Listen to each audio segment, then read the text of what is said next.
Battlefield 6 has been caught in an endless battle, and not just with the game, but with the players themselves. You go online and the same debate is raging, and that nobody agrees on what a Battlefield player actually is anymore. Gamers are at an impasse. Being good at a game used to get you respect, but now it just gets you labeled as a sweat. You have the casual players that see the skilled players as no-lifers, the skilled players see casual players as useless. You have the new generation clashing with the so-called battle dads, while the quote battle dads automatically scream Call of Duty at everything and don't want these new generation players near Battlefield. That is the divide. That is the mess that has defined Battlefield and the entire gaming landscape for over a decade. And it's the reason DICE and EA keep struggling to deliver a game that satisfies anyone at all. The loudest fight right now is between casual players who are presumably older and skilled players who are presumably younger. Now let me be clear, I understand that there's more to being skilled at a game like Battlefield besides sweaty movement and stacking kills, but just work with me. Casual players want to come home from work, load into a match, blow up some vehicles, and get a couple kills.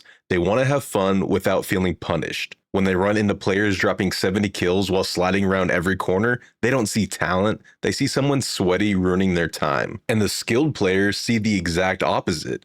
In their eyes, the casuals are just NPCs. They're filling space in lobbies but not contributing. They're easy kills and bad teammates. Their opinions on balance or mechanics carry no weight because they're not playing the game at the highest level. This leads to an obvious tension. In Battlefield 3 and Battlefield 4, the most skilled players were respected. People copied their loadouts, their clips were posted everywhere, and being good was admired. Today, being good is treated as suspicious or toxic. The most obvious thing to point out here is that the culture has changed for a few reasons. Esports exploded in popularity, Twitch turned skill into a performance, and skill-based matchmaking started squeezing everyone into tighter brackets. Now, every lobby feels like a ranked lobby. If you're not grinding, you're getting stomped. That resentment has never gone away. Now, we layer on top of all that a massive generational gap. On one side, you have the older players who cut their teeth on Battlefield 1942 or Battlefield 2. They see classes, suppression mechanics, teamwork, and slower pacing as the foundation of the series.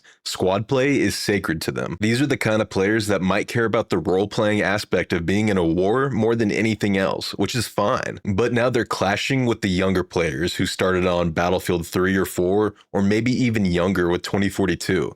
They don't care about nostalgia. They don't want to be lectured about the good old days. They just want a game to feel exciting and fun right now. They've already played and gotten good at multiple other shooters, and Battlefield 6 is just the next stop for them to farm players in, which naturally leads to neither side taking the other seriously. The veterans dismiss the younger crowd as clueless Call of Duty fans, and the younger crowd calls the veterans washed and irrelevant. And guys, this is not unique to Battlefield. World of Warcraft has a split player base between OG purists and players who enjoy modern systems. Halo went through a similar thing when the series shifted away from the Halo 3 style. But in Battlefield, the divide feels sharper because the game has always been balanced between tactical teamwork and a sandbox arcade chaos. When one side gains ground, the other side feels betrayed. And then you have this constant boogeyman paranoia about Call of Duty influence. Every generation of Battlefield player has worried that DICE would try to chase Call of Duty trends.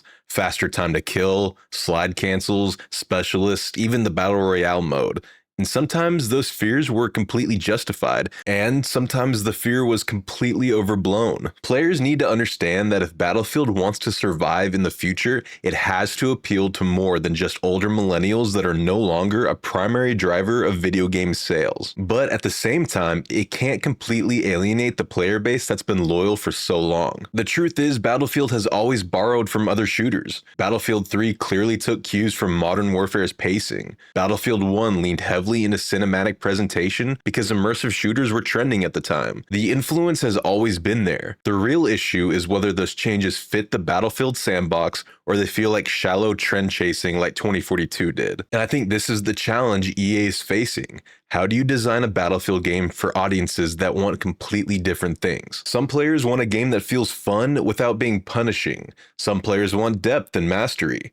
Some players want the old formula respected. Some players want something modern and approachable. But we might be more united than you think. I don't think anybody wants a clone of Call of Duty. But I also think that nobody really wants Battlefield to become this hyper-realistic milsim. It's a really hard balance to strike. If you lean too much toward realism, the modern audience will get upset. But if you lean too much toward arcade, the grounded/immersion crowd will leave. If you try to split the difference, nobody will feel satisfied. Which is why Battlefield releases keep feeling stuck. They please one group while alienating another. The cycle never ends. But there is a clear line between what divides the community and what unites it. Fringe ideas fracture the base. Think specialists, gimmick gadgets like the sledgehammer, battle royales. These are features that feel like trend chasing. They pull Battlefield away from its identity. But the core ideas of Battlefield strengthen the base. Squad play, a strong class system, destruction that matters,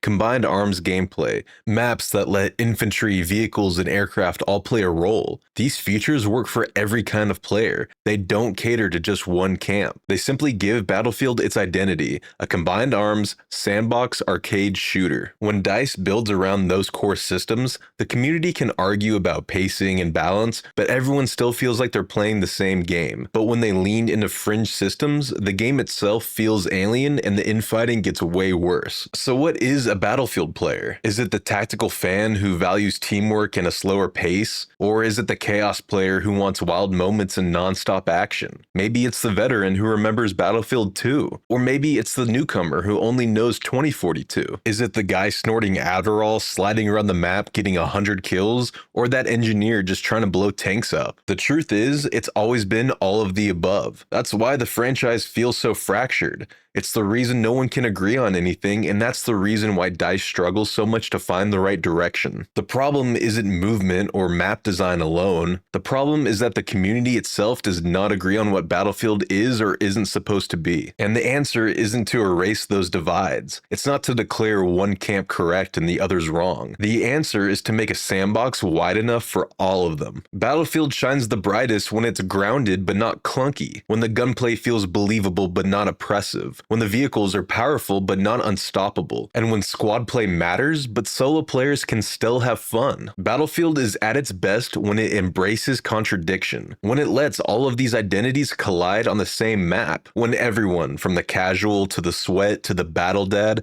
can finish a round and still say the same thing. That felt like Battlefield. But the fight over who Battlefield belongs to is never going away. Casual players will always resent skilled players will always dismiss casuals, veterans will always clash with newcomers, and the fear of Call of Duty influence will never fully disappear. But maybe that fight isn't the weakness of the series.